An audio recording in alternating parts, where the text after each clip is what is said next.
Customers expect more from customer service than ever before.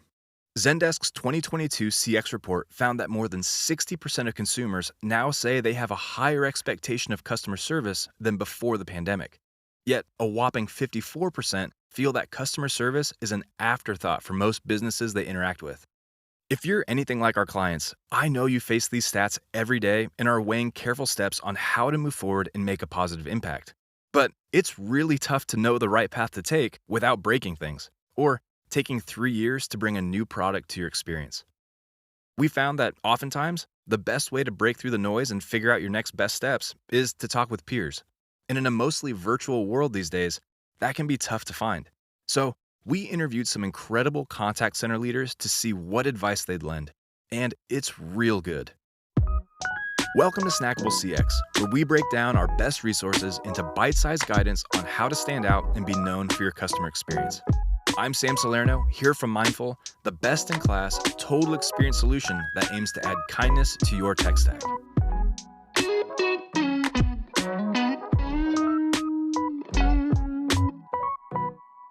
Let's jump right in with tip number 1. You gotta break down data silos and create an omnichannel experience for your customers. Sam, all you talk about is omnichannel, omnichannel, omnichannel. Well, believe me, I don't do it just to sound smart. Everyone we spoke with said omnichannel is table stakes for brands and contact centers today. As consumers, we're swimming in communication channels. Voice, chat, email, SMS, Facebook, Instagram, it's endless. And what's more, we expect the brands we do business with to interact with us on our preferred channels and let us channel hop without losing context. Mark Ball, the senior business analyst for contact center technology over at Lowe's, told us, if you can't meet customer expectations for contacting them on the digital channel of their choice, you'll be left by the wayside. And Ted Hunting, the SVP of marketing at Bright Pattern, said, companies need to be able to respond easily on any channel and have all of the customer's previous journey at their fingertips. But here's where we face our first challenge. Contact centers have a bad rep for struggling to provide this kind of experience for their customers. I mean, just think of the last time you hit a digital dead end in a self-service channel and had to restart the entire conversation with an agent on the phone. A few episodes ago even, I told a story about my dad swearing to never do business with a company again after they made him repeat himself 3 times on 3 different channels. Yes, it's agonizing for customers, but what you may not realize is these disconnected systems cost contact centers too. Lower first contact resolution rates, longer average handle times, spikes in agent burnout, dismal CSAT and NPS scores. It doesn't matter how many channels you show up on. If your customer interaction data isn't there when it matters most, it's a huge loss for customers and contact centers. So, what can you do if this is feeling a bit too close to home? Here are 2 pro tips. First, take an inventory of your current tech stack, find the gaps, and then search for a holistic omnichannel solution, not just channels that can act as quick fixes. Again, Ted Hunting from Bright Pattern says, don't look to point solutions like adding a separate system for SMS or chat when you need new channels. Each point solution results in siloed systems, which makes it more difficult to interact with your customers. Second, do your homework. You need to know what omnichannel solutions are out there and how they can integrate with your current tech stack without having to blow the whole thing up and start over. Jamie Hurl, manager for contact center technology support at Lowe's, told us, due diligence is key to selecting the right tools. You know your business better than anyone, so make sure you have a seat at the table when discussing the requirements and what is needed. And just a friendly, mindful side note here. If you're like, well, that's great, but I don't even know where to start, that's what we're here for. We do this kind of stuff all the time, so feel free to hit us up, even if you just want to chat about omnichannel and the baby steps you can take to set it up in your own contact center. All right, tip number 2, make sure your team can adapt to changing levels of demand.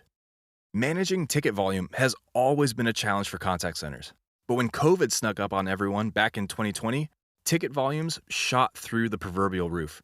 And it's still hanging out up there, with Zendesk reporting that baseline support ticket rates are still 20% higher than before the pandemic. This increased call volume brings a special type of cyclical havoc on call centers. When call queues get backed up, hold times get longer. When hold times get longer, customers grow more frustrated and take that frustration out on agents. When agents are treated like human punching bags, burnout spikes and attrition rates go up, which means that there are fewer agents in the contact center, so call queues get even further behind. And round we go.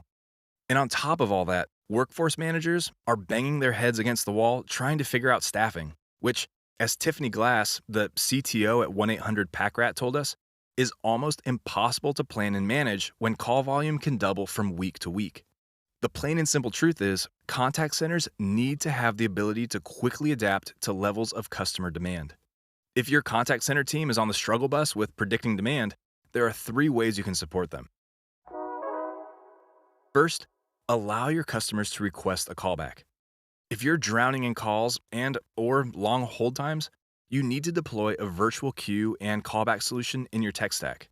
This will immediately smooth out your peak call times, reducing customer hold frustration, relieving pressure on your agents, and improving forecasting for workforce managers.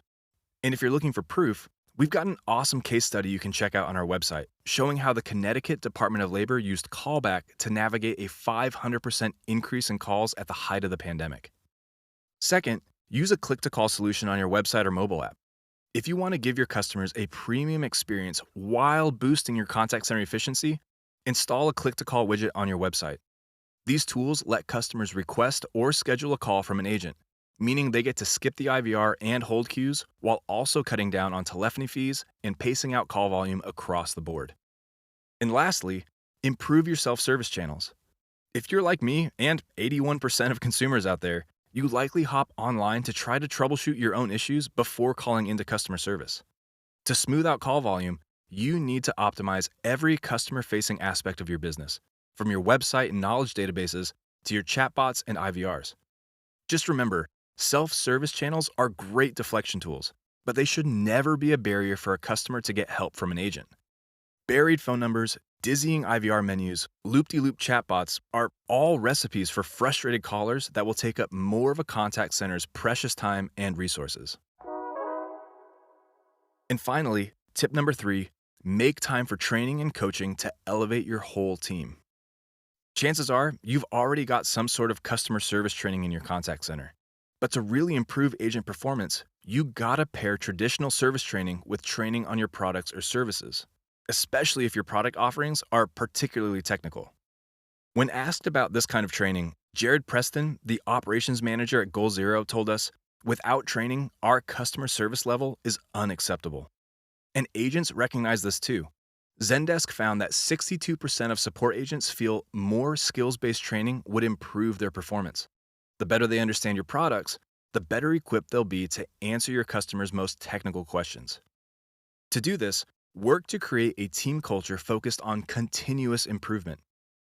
Sherry Mitchell, the case management supervisor at Allsup Employment Services, says, identify what makes your agents tick and what motivates them. Adapt to their learning style to help them achieve better overall results from each team member. Usually, this kind of talk about in-depth training sets off some alarms for resource and time-sensitive managers. But there are some simple ways you can work this in without having to break the bank or send your agents off to week-long seminars. You could work coaching sessions into your regular agent one-on-ones, invest in a learning management system to create product and skills-based training resources for your teams to work through at a pace that makes sense for their schedules. Or consider developing a mentorship program where tenured agents can mentor new talent and act as a sounding board for their questions or concerns. No matter how you do it, the key to success is to break training down into bite-sized pieces and naturally work it into everyday schedules. Slowly but surely, this creates that culture of continuous improvement that truly boosts contact center efficiency at an agent level. Phew, lots of good stuff from some solid experts. And we really only scratched the surface on this episode. Fortunately, you can check out the plethora of resources we have on our site, all talking about your contact center and how to take it to the next level. But the plain and simple takeaway is pretty straightforward. Contact center optimization always comes down to the tools you use and the people you employ. When you take the time to find the right tools for the job and you invest in your workforce, you ultimately set your contact center up for success. And hey, if you've listened this far and you're just flat out feeling stuck or under-equipped, then again, just give us a shout.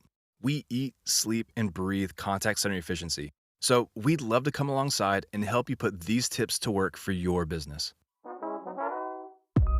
This episode has been adapted from the article Experts Weigh In: 3 Contact Center Management Best Practices, which you can find in the Mindful CX library at getmindful.com. We publish new Snackable CX episodes every week, so be sure to subscribe wherever you listen to podcasts. See you next time.